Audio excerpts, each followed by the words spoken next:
அப் என் அப்பார்ட்மெண்ட்டில் ஒரு அண்ணா ஒருத்தர் வந்து ஃபோனில் பேசிகிட்டு இருக்காரு.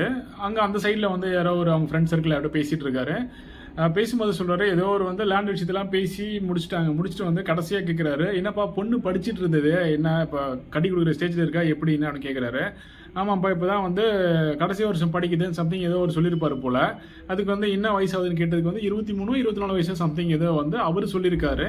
அதுக்கு ஓ அப்படியா, சரி சரி, என்ன மாப்பிள்ளலாம் வராங்களா, என்ன பொண்ணு பார்த்துட்டு இருக்கியா அப்படின்றது. பார்க்குறேன், இப்போதைக்கு எதுவும் செட் ஆகிற மாதிரி தெரில அப்படின்னு சொல்லியிருக்காரு. அவர் சொல்லியிருக்காரு.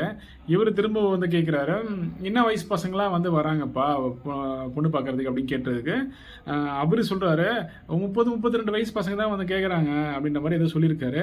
என்னது 30 வயசா அப்படின்னு சொல்லிட்டு இவர் வந்து ஷாக் ஆகுறாரு.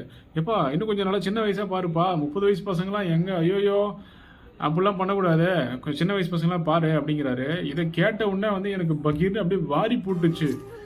என்னடா சொல்கிறீங்க, 30 வயசு அப்போ கணக்கில் சேர்க்க மாட்டீங்களாயா? அப்போ நம்மளாம் ஏஜ் பார் ஆயிடுச்சா? இதுக்கப்புறம் நம்மளை வந்து எப்பயுமே லிஸ்ட்டில் சேர்க்க மாட்டீங்களாடா? என்னடா இது, இப்படியே போனால் எங்கள் நிலமெல்லாம் என்னடா ஆகுன்ற மாதிரி வந்து உள்ளுக்குள்ளே வந்து அப்படியே பெரிய ஒரு மன உளைச்சலாகவே ஆயிடுச்சு.